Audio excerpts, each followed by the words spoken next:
दोस्तों, आप सभी का स्वागत है मेरे चैनल रॉजर 2.0 पे। मैंने अपने पिछले वीडियो में आप सभी से कहा था कि मैं आपको या तो नेपाल या फिर किसी एक जगह पे टूर लेके जाने के लिए, जहाँ मेरे ज़्यादातर फ्रेंड्स का कमेंट आया नेपाल जाने के लिए।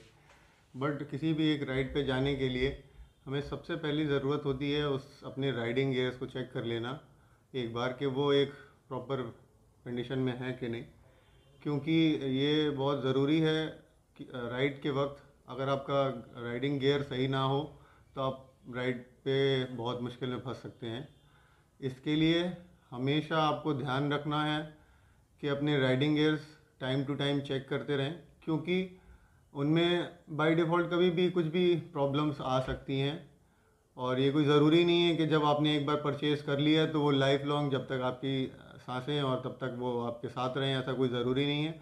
हेलमेट मेरे पास पहले भी था, बट किसी कारणवश मैंने वो हेलमेट मुझे थोड़ा, क्योंकि ये समय हो गया था, उसकी पैडिंग ढीली हो गई और वो हेलमेट था ये आपके सामने। ये हेलमेट मैं अब तक यूज़ करता आया था, और क्योंकि आप लोगों को क्लियर वॉइस की वजह से मैंने पंखा भी बंद कर रखा है, इसलिए पसीना आ रहा है। प्लीज़ थोड़ा मैनेज करना पड़ेगा आप लोगों को, तो कोई नहीं होता है। तो ये हेलमेट था मेरे पास, करीब 5 साल मैंने इसको चलाया।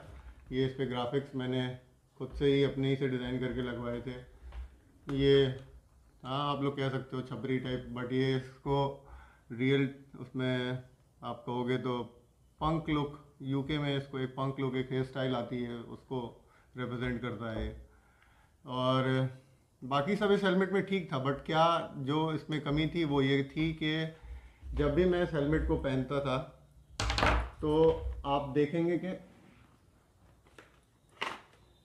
आपको आवाज़ मेरी शायद साहब थोड़ी कम आ रही हो, कि मेरे हेलमेट के अंदर आपको मूवमेंट इतनी ज़्यादा दिख रही है।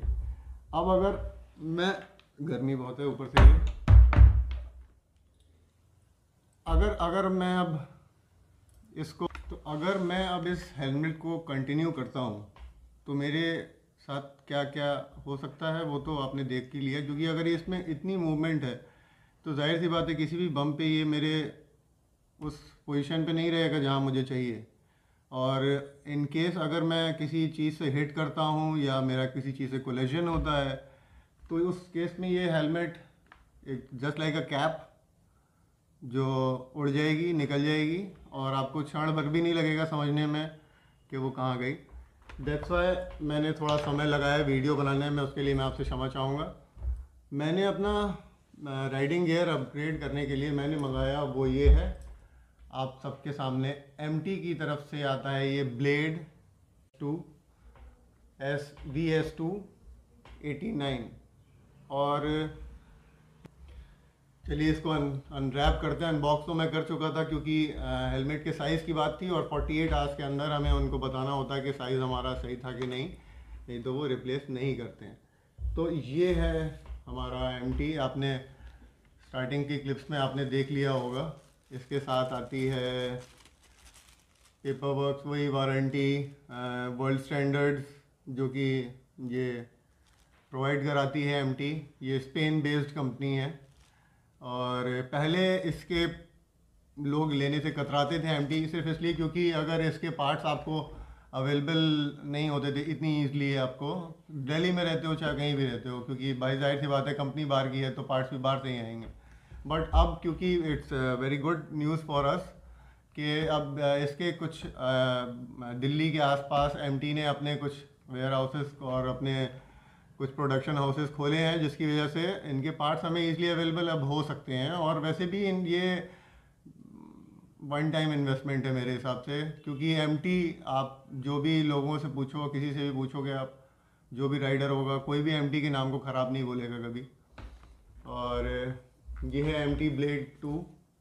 इसके पीछे आप स्पॉइलर देख रहोगे, आज के डेट में भी नए नए में ज़्यादातर में सब में लंबे पीछे यहाँ से यहाँ तक स्पॉयलर्स आते हैं। वो उनको मैंने क्यों नहीं वो ख़रीदा, आप लोग सोच रहे होगे। ये भी स्पॉइलर वही काम करेगा।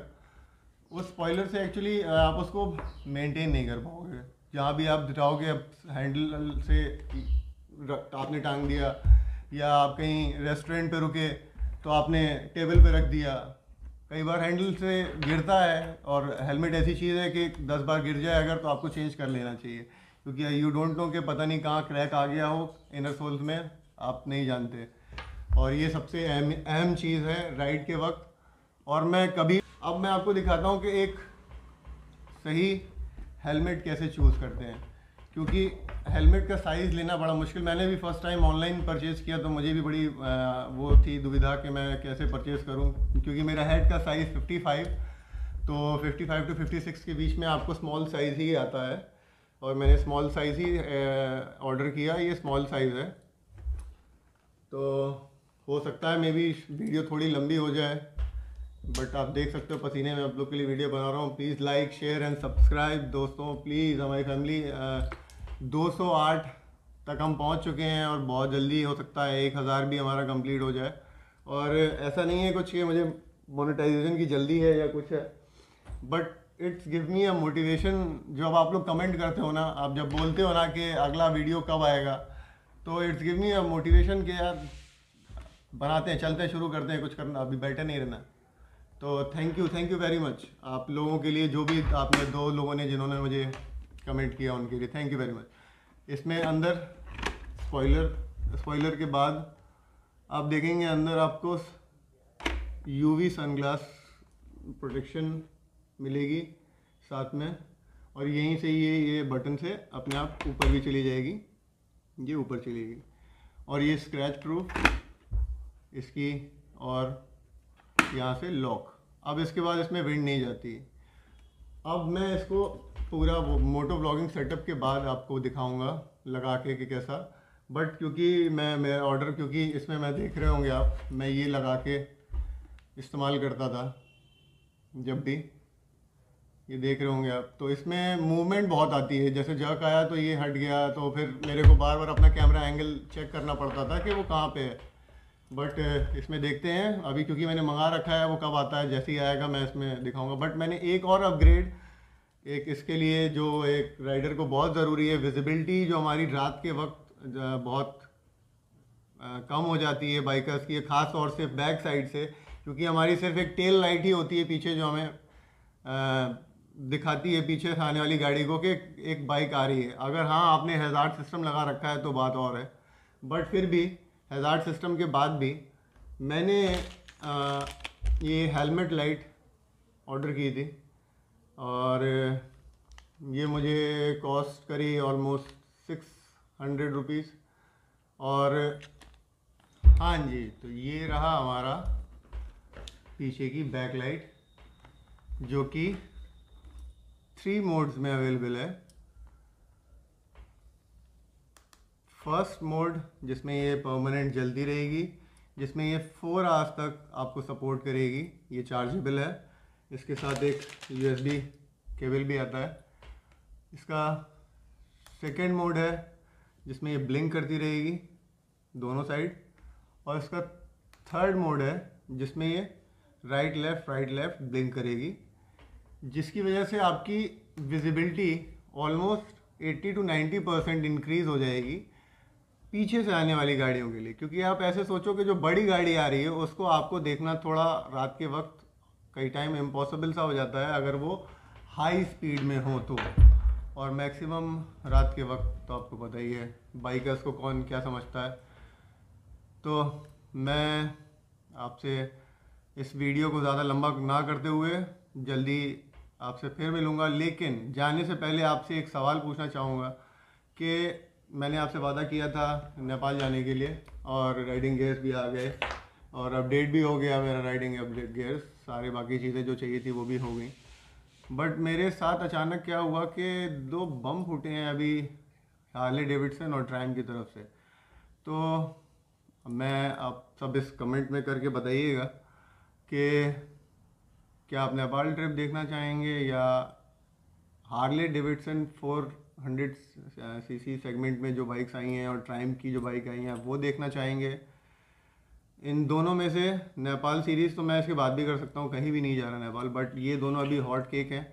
That's why I want to see कि क्योंकि ये दोनों आई ही इसीलिए हैं, ये चाहती हैं कि रॉयल इनफील्ड को इस मार्केट से आउट करना। 650 सीसी को ही चैलेंज करने के लिए उन्होंने 400 प्लस समथिंग कुछ सीसी निकाली है, 445 सीसी है समथिंग यार, जो आपको पता हो तो बताना नीचे। और इसी नोट के साथ मैं आप सभी से विदाई लेना चाहूँगा। धन्यवाद। आपने अगर अभी तक मेरा इस वीडियो को देखा तो please like, share and subscribe, और आगे मिलते रहेंगे नेक्स्ट वीडियो में बहुत जल्द। धन्यवाद।